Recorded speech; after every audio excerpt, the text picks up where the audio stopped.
You're listening to the Ask Drone U podcast. You ask, we answer your drone questions. Whether you're here to turn your passion into profit or you simply fly for fun, we're a community of learners and teachers who aspire to achieve greatness. We are Drone U. Hey everyone, and welcome to another fantastic episode of Ask Drone U. My name is Paul. And my name is Rob. Welcome to episode number 896. I don't know why I'm talking so fast this morning. You're talking so fast because this is a conversation that may get you fired up. That's right. Maybe you're going to be fired up. Maybe you're not going to care. But if you don't care, you should care. Should you care, though, when people break your rules, Rob? Well, definitely you should care about that for sure. So how do you hold them accountable? That's a good question. That's something we're going to talk about today. Sorry to interrupt you, but a lot of different ways of doing that. Imagine if someone who worked for you, maybe they're a contractor, maybe they're a family member, maybe they're a friend. How are you going to hold them accountable when they break one of the rules of your systems in your business? Are you going to be able to educate them on why something so small and minute may have such a grandiose effect? Are you going to be able to do so in an emotionally intelligent way? Are you going to be able to lead the conversation so that you become the leader just through your actions? Well, we're going to discuss that and so much more, and I'm going to stop banging on the desk today in our episode of Ask Drone U. But do you remember yesterday's episode? Rob was stumped on his Part 107 question, right? Because of cloud clearances. Well, today, for our reminder of the Part 107 recurrency test, which if you haven't studied for it, you can go to droneu.education and study for it right now. And if you're a member, it doesn't cost you anything extra. It's already there. All right. All right, Rob. The question for today.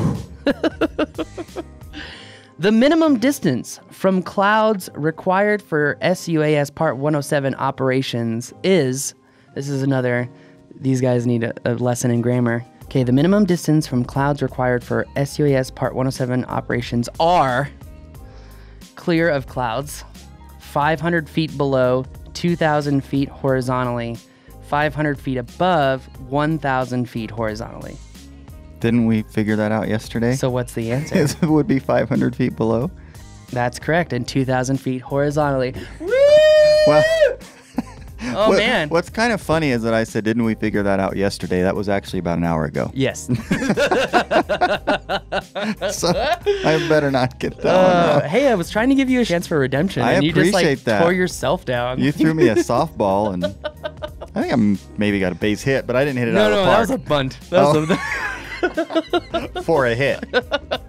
Hey, long and the short of it, it was for the greater good of the team, okay? That's right. Always.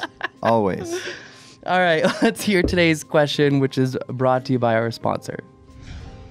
You crashed your drone, and you're feeling sad. So sad.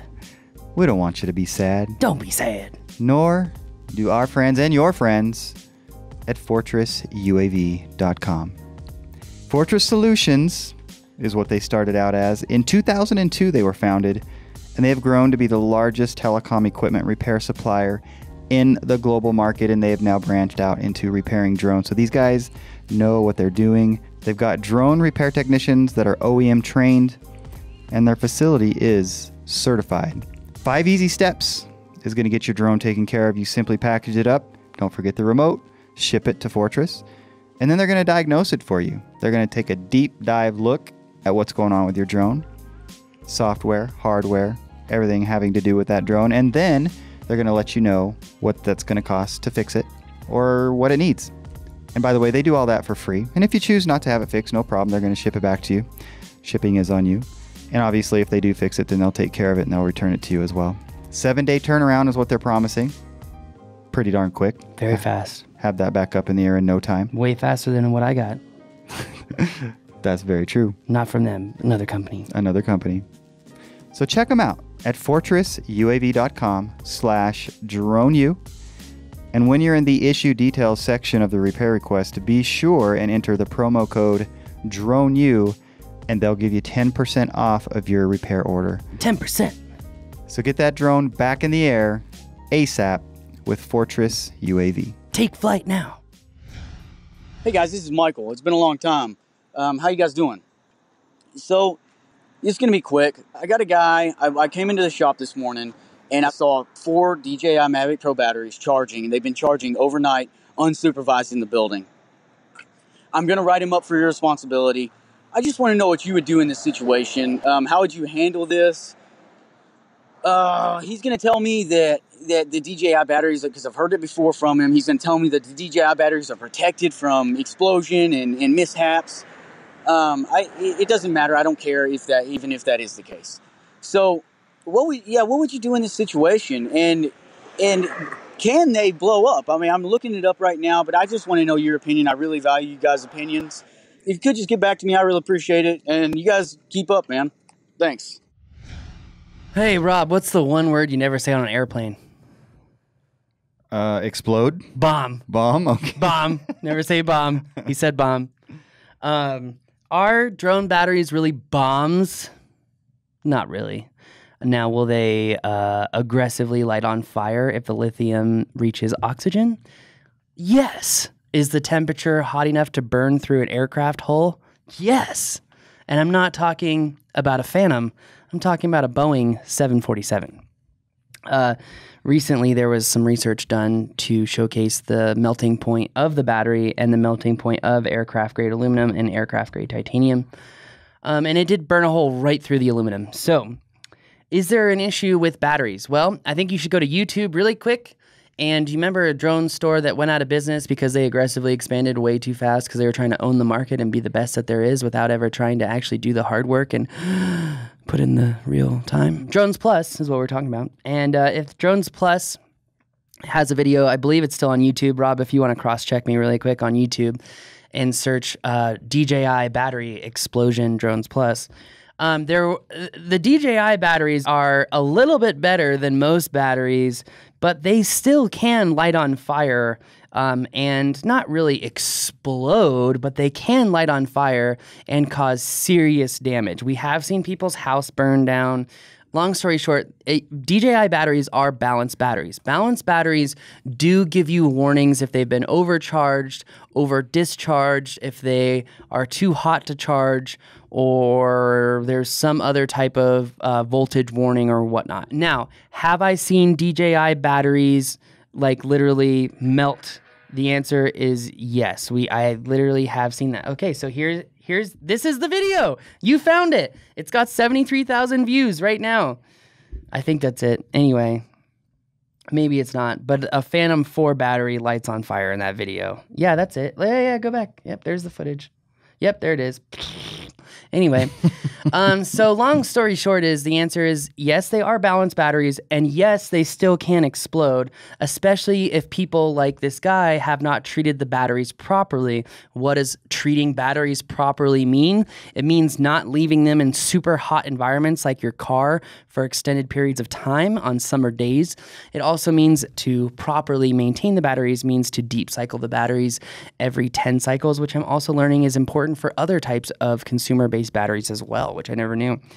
In addition, you should never take the battery off the charger before it's completed its charging cycle. Those are 3 ways. If you don't do those 3 things, the battery is not going to be in a position to contain itself from a meltdown, right?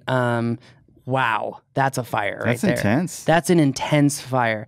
Now tell me the propensity of that fire burning down that whole building, because there's another video on YouTube where this guy was charging batteries just like how the question asker mentioned, where they were left alone. He was charging them and the whole house burned down, like the entire house burned down. Now here's the thing. In certain states, if you are charging batteries in a hotel room and leave them unattended and it burns the hotel down, you're liable.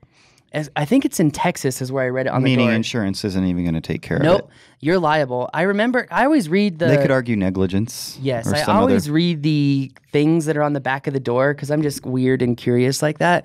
And I think it was in a Houston hotel. It was in a Courtyard Marriott. And they're like, if you have any electronics that overheat and cause fire, it's on you. So, I mean, like, I thought that was really interesting. Now, that being said, how do you handle the employee, right? First of all, your question was, should I write them up? What would you guys do, right? One of the big things that we've had a problem with in the past, which I feel like we've done a good job of overcoming, and I also feel like this is a problem with a lot of pilots who have gotten into businesses with many business partners. How do you hold them accountable, right? Should he write them up? Well, yes, you're holding him accountable. Right. Right? Why is holding someone accountable so important, Rob?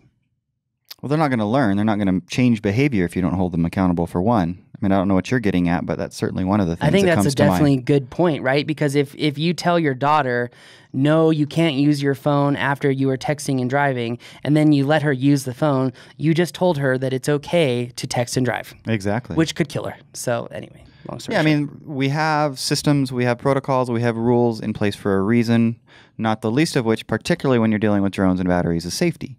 Correct. So we're also talking about the impact on other people, not just the person who's not following the rules. Correct. Right. So if they want to hurt themselves, we don't want that, but you can't necessarily stop that. But we can definitely keep them from hurting other people and hurting clients, other employees, et cetera, et cetera, et cetera. So yeah, it's a no-brainer. You have to hold them accountable. You know, and it's really interesting actually, because as I'm sitting here thinking, like, what would I say to the employee, right? And I would say to the employee, how do you expect us to feel if the whole building had burned down? And he's like, well, it didn't. I said, well, okay, it didn't burn down. But how would you feel if the building did burn down? Now, let's ask you a better question. How do you think we would feel if the building burned down? Okay. Now, why do you think that there are rules in place for this? You know, he's going to answer whatever way. A why question is always difficult, by the way. The next question I would say is, do you believe it's important to have systems? And then I wouldn't let him answer. I would keep asking the question. Do you think it's important to have systems? Meaning, if I do something and someone else is counting on me to do that thing so that they can do their thing, then we kind of have a stepladder effect here, right?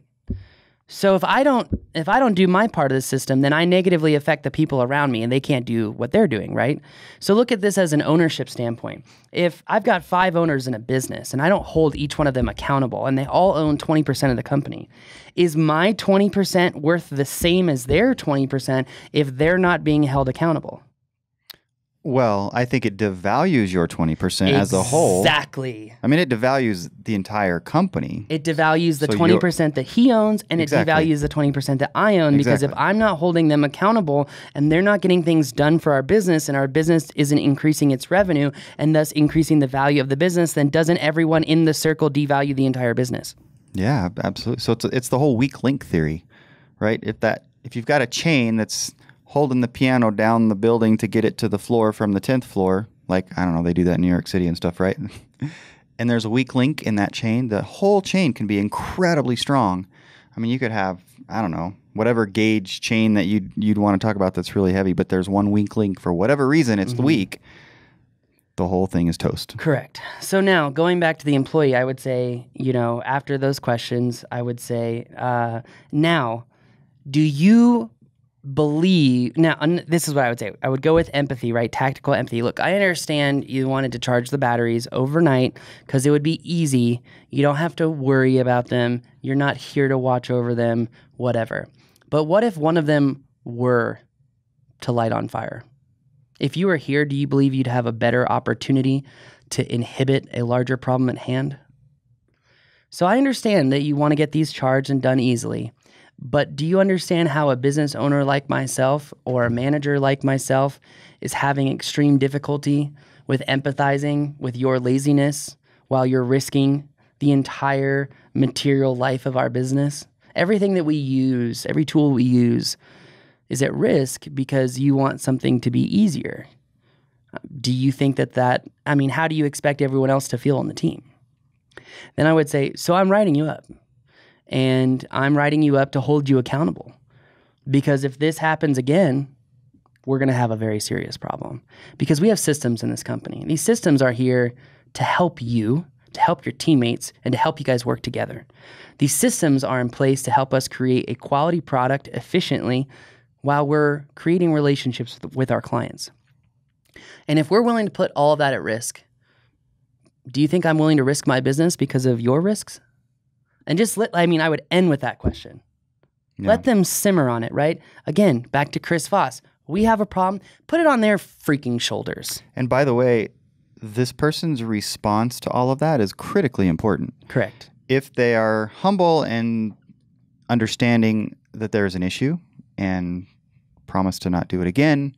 Just they take the right approach in response. That means a lot. If they are sort of flippant about it and they're considering what your perspective is ridiculous, overreacting, et cetera, that's a big problem. Blow them up, fire them. Probably, Get rid of 'em. It's not going to last. Hey, would you agree with me in the statement, take more time for hiring, take less time for firing? It is so true. And what was that podcast? That was Radical Candor. There's a whole podcast on this exact moment, and I think that Michael should go listen to that podcast. Well, so I've studied a lot of Horace Schulze, who was the Ritz-Carlton founder, and that is one of his biggest things is if you've got a situation with an employee, it is your fault, not the employee's fault. And from his perspective, and obviously he's very, very successful, he's not involved with Ritz anymore. He's gone on to do something actually even more interesting in the hotel industry. But I forgot what I was going to say. But basically, it's just totally on you if you're having issues with. You were employees. talking about fault on the employer, and then so one of the things that I think could come up as well, and help me understand this, Rob, of how you would deal with this employee. If the employee's like, but it's so small, it's such a small thing. Like, why is this such a big deal? It's like, well, as the employer, I'm trying to help showcase the importance of this small, minute piece, right?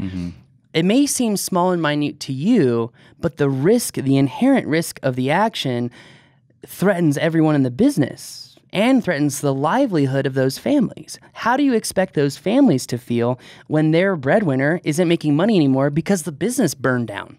Right. And if they can't empathize with that, get rid of them. Get rid of them. Fire them. I don't care. Look, I have made a lot of mistakes in this company, and one of them was leaving a couple people in this company for too long because I was trying to empathize with them. I was trying to make it better. And then you're right. I realized that ultimately it was my fault because the environment that I set up around that person was not conducive to them being successful. But that being said, I said, what can we do to try to make this environment successful? And then finally learned that even though we created that environment for that person, it still wasn't right. I cannot say this over and over again.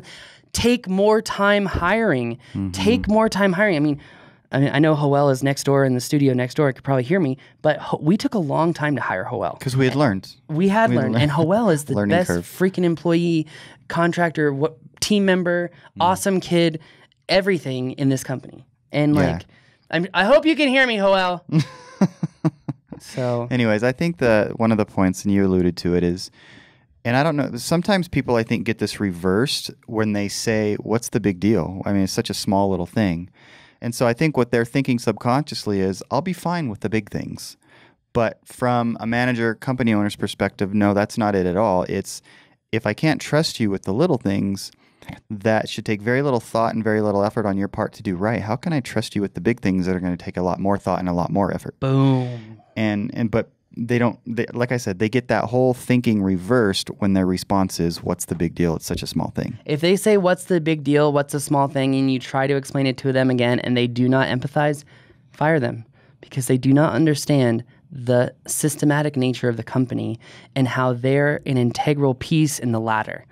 And if there's one rung of the ladder missing, you're not taking the risk to go up to that ladder without having that support. Things are not going to work properly. You don't have a good foundation for the house, it's going to fall over. We're seeing that in Florida every day, right? Yeah, there was a house that was built recently, and it was built to withstand 250 mile per hour winds. I think it was on Mexico Beach. Was that one of the beaches?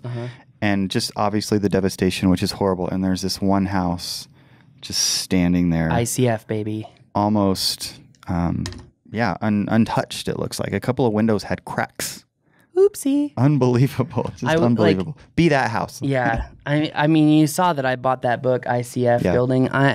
I cannot wrap my mind around spending $400,000, $600,000, $800,000 on a house that I know in a 100-mile-an-hour wind is going to blow over. Yeah. Like, didn't we learn from the Three Little Pigs here? Come on, guys. Straw house. What happens?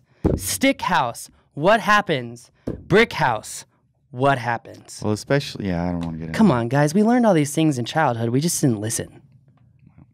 Yeah. Anyways. Sorry, switch track on you. Thanks good. again, guys, for the questions. Hopefully that's what you were looking for, Michael. Yeah. So long and the short of it is you have to hold them accountable. Otherwise, everyone fails overall as a team. Number 2, you have to empathize with the guy. Look, I understand you're lazy and you thought this was going to work, but you're risking everything in the company. Help them understand the layers of the business, systematic formulation, the rungs in the ladder, how we're all teammates. And if one guy doesn't do things, we all devalue each other.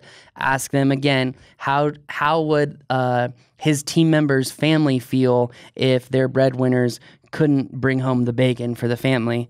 I think if they don't respond to that question, you know to fire them right there. And then, also tell him that your point, even though this is so small, is not to make a mockery of him. It's for him to understand how important each part of the system is for the company as a whole. And if he doesn't understand that, why it's easy to make him leave the team if he doesn't understand that. So right. Yeah, I think we covered that one pretty good. I hope so, but we're always open to follow-up questions if not. So. True. Which you can leave your follow-up questions at askdroneyou.com. You can also leave us a review, subscribe. And also, we've got a training event coming up, drone mapping in Austin. We've got a good group of people already signed up, but if you want to sign up, go to bit.ly, so bit.ly/Austin mapping. That's bit.ly/Austin mapping.